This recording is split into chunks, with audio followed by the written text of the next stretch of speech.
Já, góðan daginn og ég endurtek að það er afskaplega gaman að sjá góða mætingu og það kannast mörg andlit og veiðisumarið er framundan og það vekur alltaf áhuga. Mér langar aðeins bara rétt að bregða þessu upp lífsferlinum aftur og bara svona til að minna á að lífsferill laxa er flókinn og þegar maður er að hugsa hvað kemur mikið af laxi í árna hverju sinni og hvað veiðist mikið, að þá eru mjög margir áhrifaþættir sem þar koma til og bæði í fersku vatni og svo í sjó. Og þó titillinn á erindinu mínu það sé að ég ætla að fjalla umhverfisþætti sjó og þá verður ekki hjá því komist aðeins að fara í gegnum nokkuð dæmi það sem hefur verið að gerast í seiðaframleiðslu og í ánum okkar og flest þessi dæmi sem ég tek eru frá Vesturlandi þar sem ég ásamt kollegum mínum á Hvanneyri hef verið að safna gögnum í lengur heldur en ég kæri mig að segja ykkur frá. Það er það var minnst á hrygningu og nýliðun og þetta við höfum verið að meta þessa hluti á Hvanneyri. Það er Jónas Guðbrandsson, kollegi minn á Hvanneyri sem á heiðurinn á þessari vinnu. En við höfum verið að taka þessa löngu gagnaraðir sem við eigum seiðaframleiðslu sem oft nær áratuga aftur í tíman og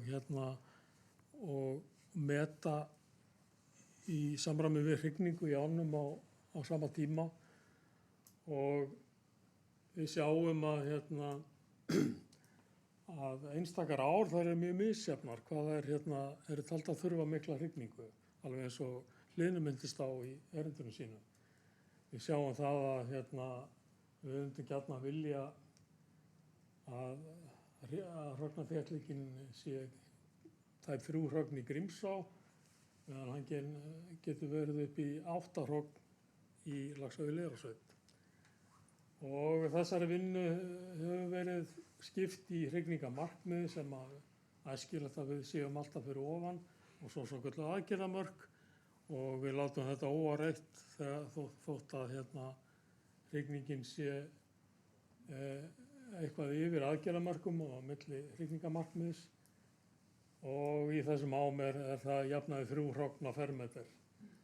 En þegar það fer niður fyrir aðgerðamörk þá blikkar gul ljós og við þurfum eitthvað að skoða. En aðalatriðið er það að við erum að miða að því að reyna að árnar okkar séu sjálfbærar og þá er þetta tól sem við notum til að hjálpa okkur.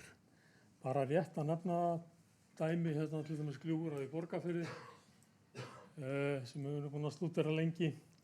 Þar er hrygningamarkmið 3,5 hrogn á fermeter og við sjáum það að í flestum árum ef við skoðum fjallleika 0 seiða og 1 seiða að þá hefur það náðst ágætlega og þannig að framleiðsla í Gljúfurá hefur verið mjög viðunandi síðustu ár. Þannig að við erum ekki að sjá mikinn hnekk þar í þó þetta langri gagnaröð sko. Er dæmi hrygningar og nýliðunasamband á efra svæði Norðurár og við sjáum það að í flestum árum frá síðustu aldamótum þá hefur hrygningin verið fyrir ofan svokölluð aðgerðamörk en þetta hefur látið á sjá núna síðastliðin ár en það sem að hrygningin hefur farið of langt niður og en þetta er einmitt þau ár sem að við höfum verið í mikilli lægð í laxgengd á Vesturlandi. Annað dæmi bara svipað samband í Langá á Mýrum. Þar eigum við hérna gagnaröð í seiðaframleiðslu alveg frá 1986 og ef við litið á hérna núllseiðin hérna mest til hægra á myndinni þá sjáum við það að alveg frá síðustu 2004 eða svo þá hefur seiðaframleiðslan almennt verið mjög góð í ánni og það hafa engin ár komið sem að hafa það sem við höfum sagt að komið gult ljós í seiðaframleiðsluna nema árið 2015 en við munum allir hérna eða flest hérna inni eftir vonda laxveiðisumrinu 2014 það sem að hérna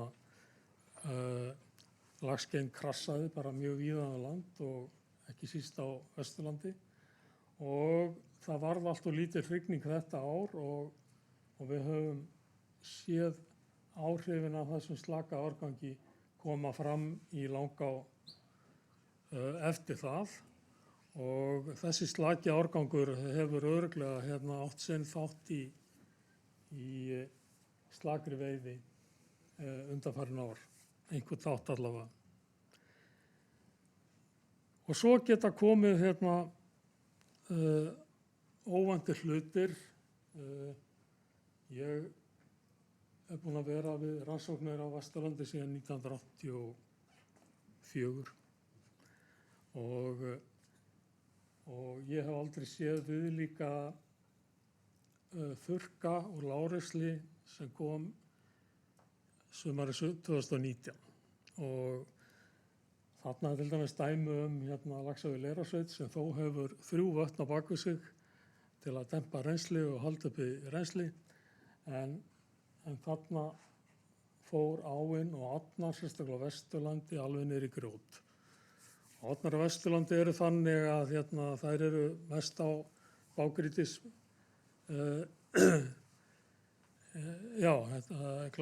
blágrýti er einkennandi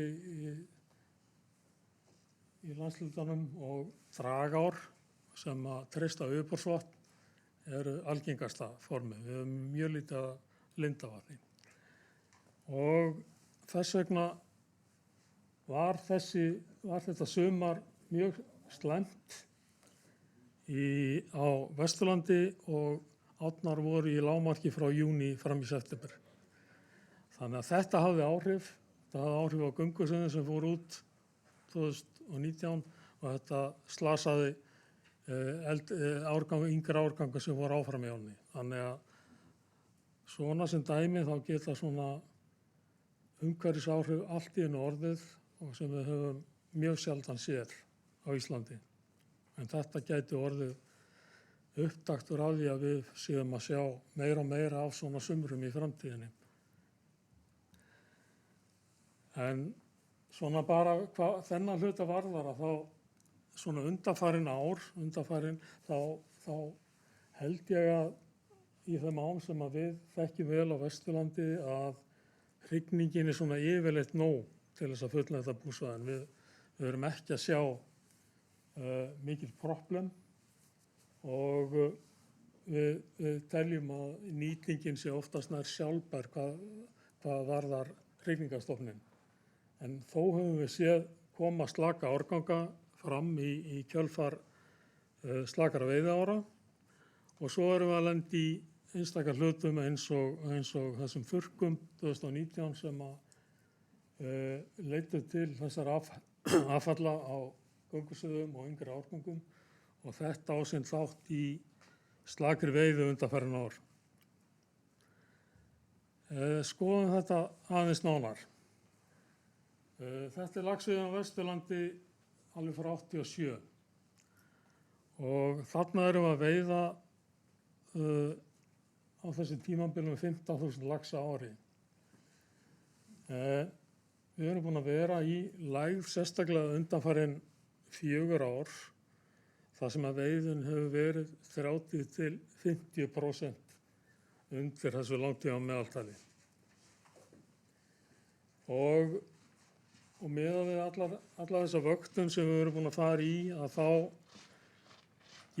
getum við ekki séð að skýringin sé alfarið eitthvað sem gerist í ferskvatni. Af því að seiðaframleiðslan hefur verið tiltölulega góð þó það hafi orðið áföll. Og bara til að sýna þetta aðeins nánar að þá sjáum við það að á þessum tíma þá koma tímabil það sem góðæri eins og gerðist frá 2004-05 svona til 2010 einkum og síðan koma tímar það sem er veruleg lægð í laxagöngum og við erum að sjá svoleiðis tíma núna á Vesturlandi eins og kemur hana fram á síðustu 4 árunum hérna í ánni, ánum okkar. Þess vegna höfum við verið að leita skýringa á því af hverju þetta gerist og okkur svona hefur rennt í grun að sjávar ástand, umhverfi sjávar, leikið þarna svolítið stórt hlutverk. Af hverju þessir vondu tímar að koma, eins og við höfum séð undanfarin ár. Og við höfum verið að vinna svolítið með hreisturrannsóknir í ánum okkar á Vesturlandi. Þarna eigum við langar gagnaræðir og hreistri segir okkur mjög mikla sögu hvað kemur fyrir hjá laxinum á lífsleiðinni og meðal annars getum við reiknað út hver vöxturinn er á hverjum laxi frá því hann fer úr ánni sem gönguseiði til loka vetrar á sínu fyrsta ári í sjó. Þetta gerist svona vetrarsólstöður og þetta er svona samkvæmt alþjóðlegri aðferðafræði frá ICES. Og það hefur sem sagt komið í ljós að þessi vöxtur á unglaxi í sjó, hann er mjög misjafn og hérna er til dæmis hreisturröð úr Norðurá og fleiri ám í Borgarfirði. Það sem að kemur í ljós að vöxturinn síðastliðin 10 ár eða svo hefur versnað mjög mikið í Norðurá, það sem er þessi langa gagnaröð. Þannig að hann er að jafnaði 2 sentimetrum minni heldur en var áður í Norðurá. Og þetta er sem sagt vöxtur unglaxa í sjó. Og síðan að það er mjög mikil samsvörun við það sem er að gerast í öðrum ám. Þetta eru þessi væntanlegar laxur þessum ám eru að fara á svona í svipað umhverfi í sjó. Og það er allavega mjög greinilegt að í þessum verstu árum sem koma í laxgengd 2012, 14 og fleiri, að þá fer vöxturinn hressilega niður. Þannig að við erum til dæmis búin að keyra þessa mynd í Norðurá í Borgarfirði. Það sem kemur í ljós að eftir því sem vöxtur unglaxa er betri, því meira kemur af fiskinum í veiði á smálaxi. Þannig að þarna er vöxturinn keyrður á móti smálaxaveiðinni. Og þessi verstu ár sem við erum að upplifa í veiðinni 2012 og 14, 2021, 2022, þessi ár er allstaðar slakur vöxtur. Árið 2020 er svolítil undantekning frá þessu. Þar var vöxturinn tiltölulega góður en léleg veiði og svona með tilgátum það að það hefði verið út af miklum afföllum 2019 vegna þurrkana sem eru það ár. Hvort sem að það voru, hvers konar afföll höfum við ekki mælingar á. Þannig að við höfum svona dregið það ályktun, þetta er hámarktækt samband, vaxtar og veiði, að þetta sé mjög líklega sjávarumhverfið sem er að hafa þarna áhrif, hvað sem það nú, hitafar, fæðuframbúð sem að endurspeglast í vexti laxanna. Og þá ætla ég að eyða bara smá stund í að fara aðeins yfir hvar laxinn okkar er í sjó. Og við gerðum þarna mælingar í Kiðafellsá með mælimerkjum fyrir allnokkrum árum og erum búin að birta í nokkrum vísindagreinum. Og það kom í ljós þar að laxinn okkar, hann frá því hann fer til sjávar sem göngusveiði og kemur aftur sem smálax í ána, þá er hann við hitastig frá svona 6-15 gráður. Ef við skoðum hvar þessi svæði eru í Atlantshafinu, að þá er þetta eins og mjótt band sem að nær hérna suður eftir og síðan er annað band hérna sem nær norður eftir. Og þetta norðurhlutinn hérna er náttúrulega Noregshafið, það sem er þekkt beitasvæði laxa og síðan er þá Yrmingarsvæðið sem okkur grunaði alltaf að væri mjög líklega beitasvæði laxa frá Íslandi. Og það kemur til dæmis í ljós að hérna í þessari vinnu okkar að þá var gert módel yfir hérna hvar líklegasta staðsetning laxa væri á hverjum tíma. Og fyrsta sumarið í sjó að þá er þetta svæði heitast hérna suður og suðvestur af Íslandi og svo breytist aðeins málið eftir því sem laxinn eldist. En líklega eru þessi fyrstu mánuðir afskaplega mikilvægir í lífi laxins meðan er að ná sér í fæðu og vaxa og koma sér fyrir í hafinu. Og þannig að aðstæður í hafinu á þessum tíma eru örugglega mjög mikilvægar upp á framhaldið. Og auðvitað vitum við það að endurheimtur á laxi úr sjó eru mjög breytilegar. En því miður höfum við ekki góða mælingar á þessu hérna á Íslandi. Fáar ár sem að þetta hefur verið fylgst með. Skoðum aðeins hérna aðstæður í sjó. Hérna erum til dæmis mynd frá úr svokallaðri hvítbók Hafrannsóknastofnunar þar sem að við sjáum það að á Faxaflóasniðinu hérna sem er gulmerkt þá hafa verið mjög mikla breytingar á hitafari og seltu sjávar í gegnum árin. Við sjáum það að hérna á seltan til dæmis að hún er í hámarki hérna svona í kringum 2005 til 2010, 11, en það er einmitt þessi ár þar sem að hérna laxgengd á Íslandi var afskaplega góð.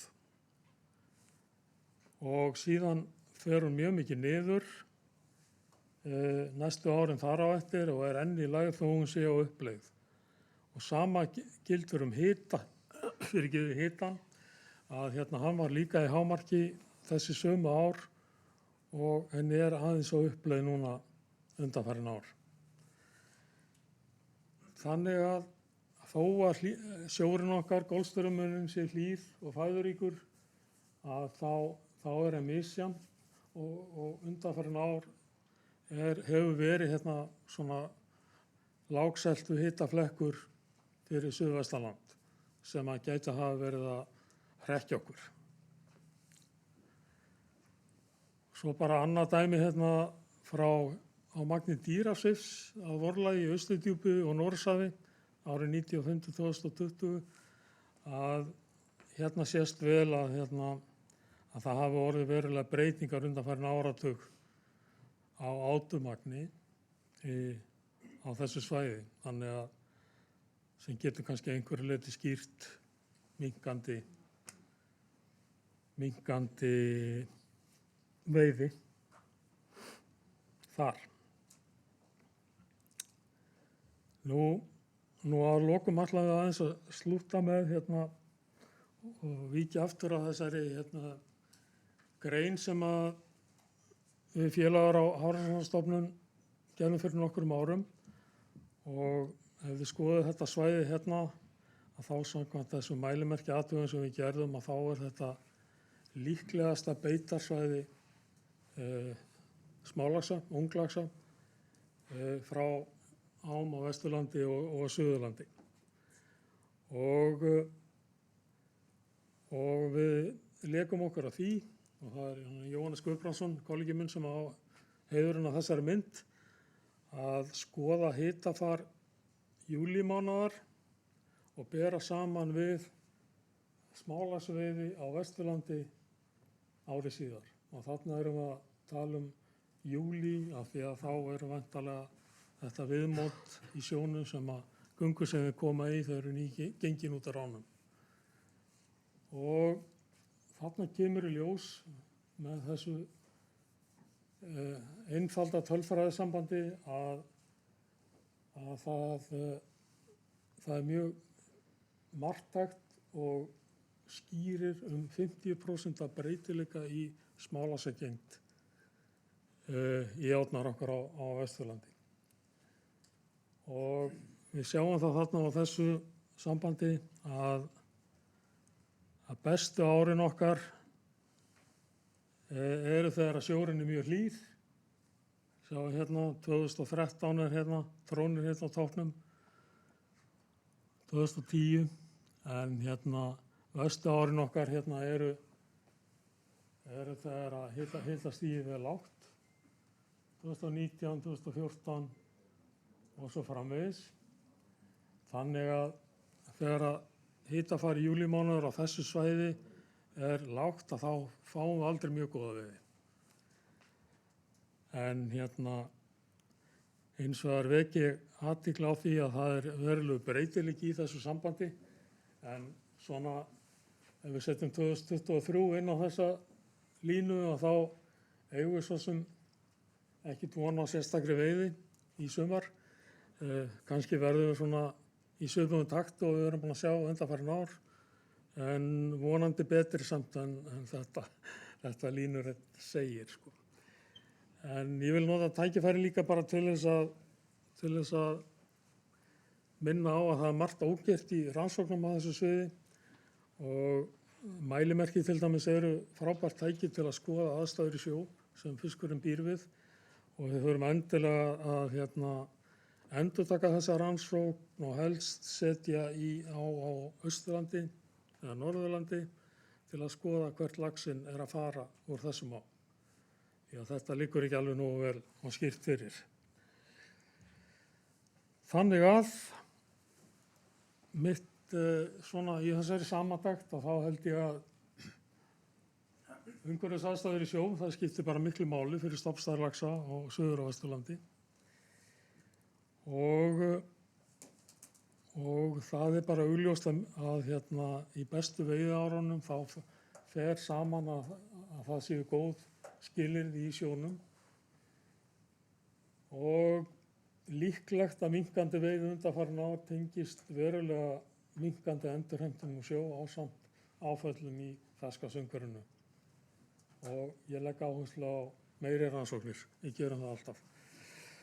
En ég stenst ekki mátið að bara þakka fyrir mig og með viðkvæði fyrir sumarið. Þetta eru langar.